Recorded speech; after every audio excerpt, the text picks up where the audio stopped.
we'll start properly, and I'll introduce you then. So thank you for Michaela for being here, and thank you, Vicky, so much for being here. I know that Laura is hiding there on the side, so thank you, Laura, as well. Hello. So today's guest is someone I really look up to because she is just amazing in everything that she does. And like I said the other day, Vicky, you really made a name for yourself. So since starting your business back in 2010, after working as a PA for well-known names such as, well, I know Lily Allen, but there's got to be some more famous people than just also sports people I've heard that you've worked with. And you decided to take the leap, like many of us, and decided to concentrate on your own business and on the area of professional organization and decluttering. I know you've been keeping really busy with requests from people just wanting to get their homes in order, just organize not only their homes but also their lives. And I know that you believe as well that everything starts at home, because if your home is in shape, everything else in your life will follow. And I think that's just it's so true, because I think when you live in somewhere that's organized and you can see all the beautiful things that you have, or even I was reading that article that you sent through about putting all of the veggies and fruits and everything in a very visible place in your fridge. So that's the first thing that you see. And just by seeing that, you feel healthy, and if you feel healthy, you feel like you can conquer the world and win the day. And just so little things that sometimes you don't think it's that important, but they can really shape all of your day, your mindset, and all other things will follow as well. So I think that's really important. People sometimes don't really see as something as important as it really is. So I'm speaking too much. No. That's a really good point, actually, which is there are certain things, or this is what it's sort of kicked off in my head anyway. There are certain things like the putting the vegetables at shelf height instead of using the baskets at the bottom of the fridge, which are breaking the rules. But years and years and years and years of sort of training, as you're growing up, to do things a certain way. Sometimes decluttering and organising involves sort of rewiring yourself.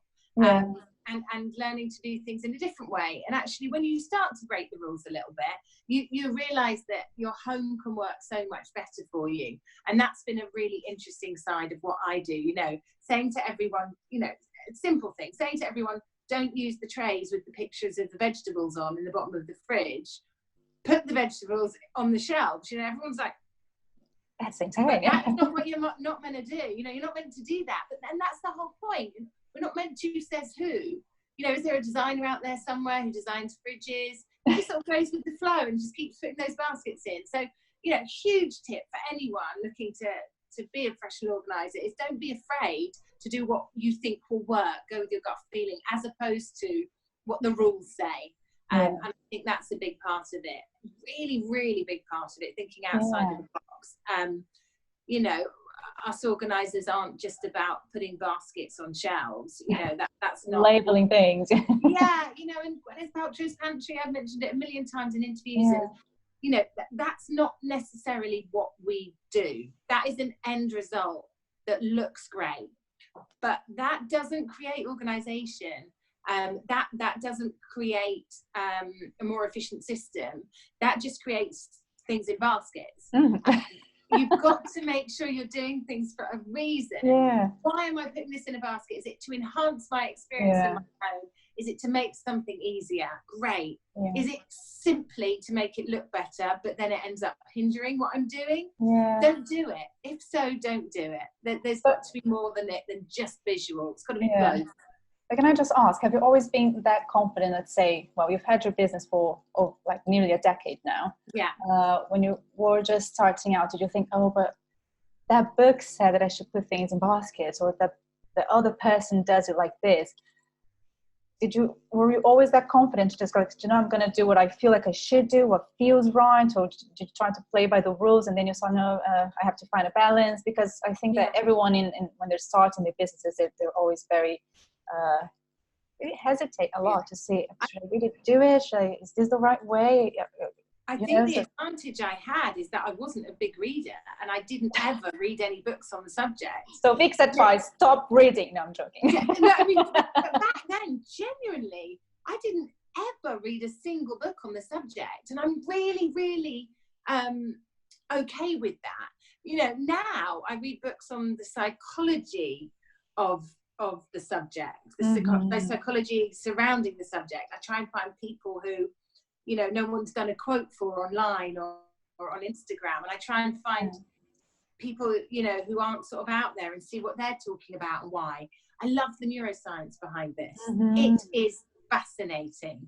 You know, I'm obsessed with Ruby Wax. I love reading Sabine Kastner's work. I like Eric Fromm.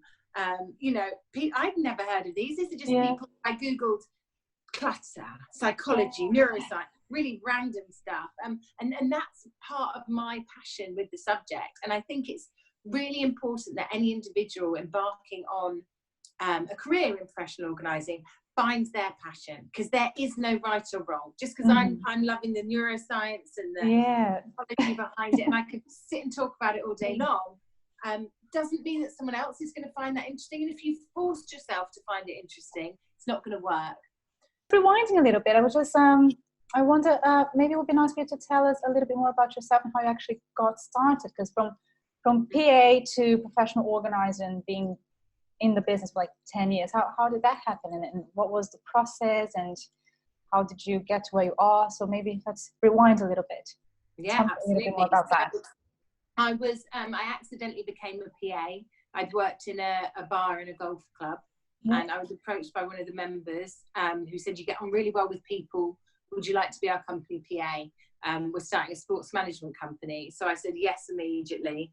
And genuinely, I've told this so many times, but genuinely, I went into the back office and said, "I've just said yes to a job as a PA. What is a PA?" And I had no idea what I just said yes to. Genuinely, no idea. But I knew what a secretary was, but I didn't know what a PA. I'd never come across a PA. I genuinely never come across a PA. So I said yes, and never looked back. And for the next 10 years, looked after everyone from I initially started looking after professional golfers, around 25 of them, everything that came with it, their sponsors, their agents, the brands that they worked with. Then I moved to London, and I did the same kind of job, but I worked with footballers, again, working with agents, brands, everything that went with.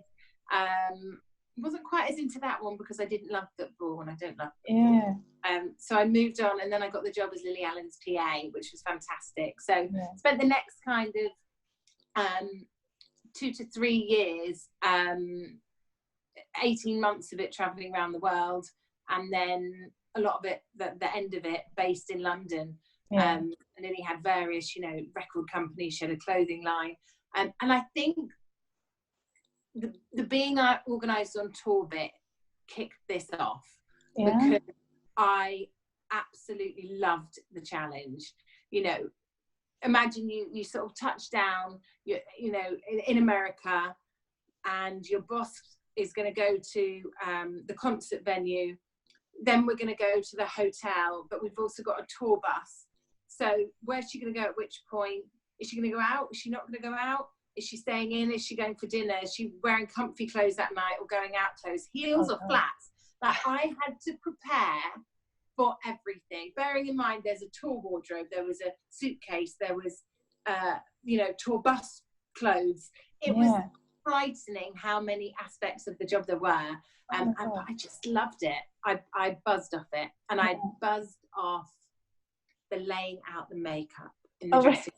I buzzed off her coming in the room, and there was a glass of water, cigarette on the side for her. You know, the detail was immaculate. Like, if I'd missed a detail, I would be annoyed with myself, and I would the next day make sure that detail wasn't missed. You know, whether it was forgetting to wash a few of the brushes, or you know, having her favourite snack there. Like, I wanted that detail, and I loved it. And I think a job like that as well almost teaches you, which isn't necessarily a good thing, to catastrophize. And that you take into the job of a professional organizer. I am putting this in this cupboard, and then your mind goes in a split second, could anything go wrong? Could anyone get hurt? No. Is this going to work? Is there any reasons it can't work? And you've done that in like, I don't know, 2 seconds. And then only then do your hand let go of what you're putting on that shelf. And that's kind of a curse, but with this job, it's actually, it's not a curse. It's a kind of good thing, as long as you can switch it off when you get home. I think for this job, it's kind of, it's the core of it, really. If you don't have that, absolutely is the core of it. So you have to be willing to sort of think into the future, because it's that tiny detail that makes a huge difference. And all of the girls that work with me, I am constantly, not at them in a horrible way, but I'm like, detail. At the end of the day, we do what I call a sweep round, where we just go into the room we've done, we glance at it and make sure nothing's there. And I hate it if there's even a piece of paper, a pen, a hair clip, anything on that floor, because that's not completion. And what we're meant to do is that in this job, in this role, is complete. You know, even if we're coming back the next day to continue, the room must be left immaculately. And Laura, my PA, is next to me, but it's a word I say more than anything is detail. I don't have to with her, because she's the one who said to me detail. And thankfully I found someone better than me. But it really is all about the detail, and that is such a huge part of this job, training your mind to spot the bits that shouldn't be there. We spoke about this before, and how some home stages do offer decluttering, or I think most of them usually do the decluttering because they have to stage it. So it's kind of like a natural process to, okay, first declutter, then we'll stage it, or tell the homeowner what to do and how to style it, or they'll style it themselves. But do you think there's any way stagers could add the organizing as an extra service, an extra offering, that actually increase the revenue from it, rather than just doing it in order to get things ready for the stage as part of, like, it is the process, I'm not charging extra for that. Because I think there is potential for that to be a service on its own, don't you think? Definitely. And I think you just need to, one of the most important things is to be very clear with your clients that these are two separate things. One is decluttering and one is home staging. And I think that, number one, if they like what they do and they've met you and they like you, they're probably going to want to use you for both anyway. But it's really important to put it across in a way that neither of those services are diluted. Like, you know, you don't want to say, I'm a home stager. Oh, I can do, I can do decluttering if you like. Like, no. Like, I'm a home stager, but initially I advise that we have a good declutter first. You know, if you're selling that as a service, be confident with it. That would be my biggest bit of advice with that. And absolutely, it's possible. I mean, and who's to say it? I'd like to hear someone say it's not possible. Like, anything's possible, you know. Who would dare to say that? But also, do what you do and do it with confidence. If you do not feel like you have got it in you to do the decluttering as well, don't do it. And then, you know, to start with, it was sort of like sporadic. You know, I'd be waiting for the phone to ring, and then I thought, you can't sit and wait for the phone to ring. It's never going to ring. You cannot sit and watch your phone. I've got a website, doesn't mean anybody knows it's there. And that's the whole really important thing about starting a business. Everyone goes, website's live, click. Like, I've done my share. Okay, now come everyone. But it doesn't work like that. You have to be so proactive. You know, you've got to what did you do? I told every single person until they were bored stiff about what I was doing, until I didn't care if the reason they were talking about me because this girl talked to me the other day and she just didn't shut up about her new business. You know, who cares as long as they're talking about me? What was that? Why was she talking about it so much? Oh, she's the declutterer. How weird, right? Oh, what is the declutterer? You know, before you know it, it's this little tree branches going out and out and out. And then I started giving people free days. Anyone anyone that I felt like would be great to spread the word, I gave 3 days. And I sort of didn't have any what's the word? There were no boundaries on that. I just someone said, oh, you should give blah blah blah a free day. And that's what I then talk about. I'm giving free days. Who wants a free day? Do you know anyone that you think I should give a free day to? And then before you know it, people were texting saying, oh, I just met this person. I said that you were offering a few compliments. You can word it in a bit more of a never say free. Less desperate way. I said that you're offering complimentary days. I think you should. Yeah, no problem. Yes, yes, yes, yes, yes. And that's what I said constantly. Yes, yes, yes, yes, yes. Like I said, I can only imagine. Yeah. I can only imagine back, 10 years ago. I think even nowadays you might run into some people that think, oh, professional organizer, but what is it that you do? So 10 years ago, it must have been even more difficult to actually make people understand what did you do. Yeah, I was the weirdo. I remember my ex-boyfriend saying to me, he was like, hold on a minute. You're going to go into people's houses and tidy them up? Do you mean you're going to become a cleaner? And I was like, no, it's not. You don't understand that. And he was like, oh, I'm sorry. He was like, I'm sorry, Vic. I just don't know if that's going to work. And I remember thinking, right, well, that's why he's your ex. You've said that, and it's definitely going to work. And I used to sort of thrive off everyone that gave me that kind of reaction. I really would buzz off it and think, this is even more reason I'm going to prove to you that I can make this work, even though I sound like a weirdo. So are you in that phase that you don't really need to look for your clients anymore? You've got lots of word of mouth and social media and everything that well established? Never let myself be at that stage. I feel like there's a couple of things. Number one is, to make a business work, there is no doubt about it, you have to put your heart, your soul and your time into it.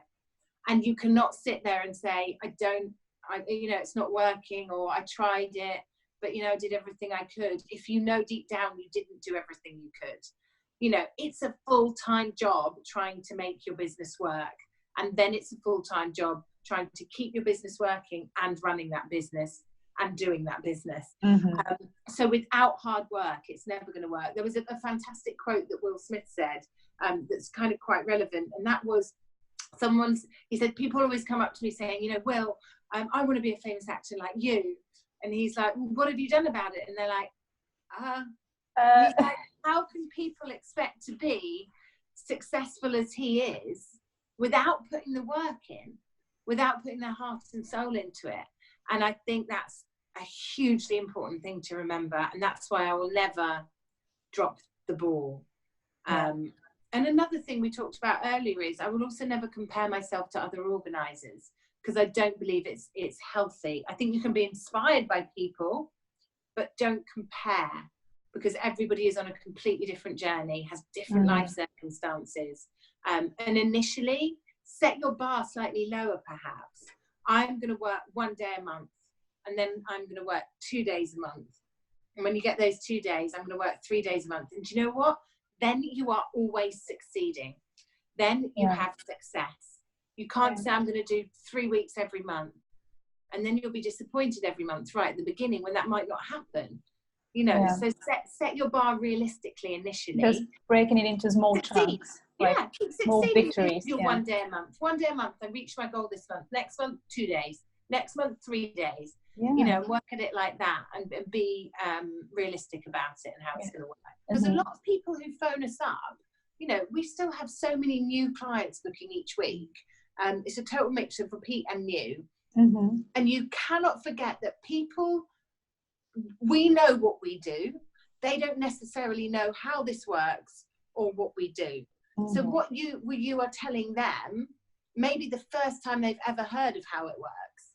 So be really, really straight and clear with how you're describing it. And have one of the first things I had to do when I became a professional organizer was think of how to describe what I did. Because again, back then it was a bit, what?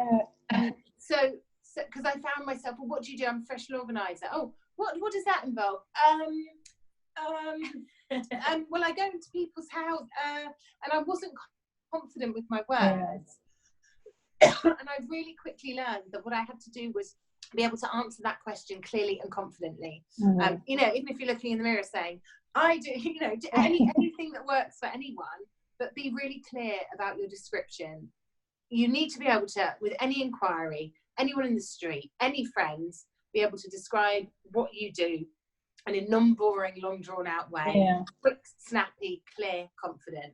And that really, really helps too. I went a little bit off subject then, but that's but that's really valid for home staging as well, because I've got all sorts of answers. Also, what do you do? Oh, it's a home staging. Oh, so you organize weddings? No.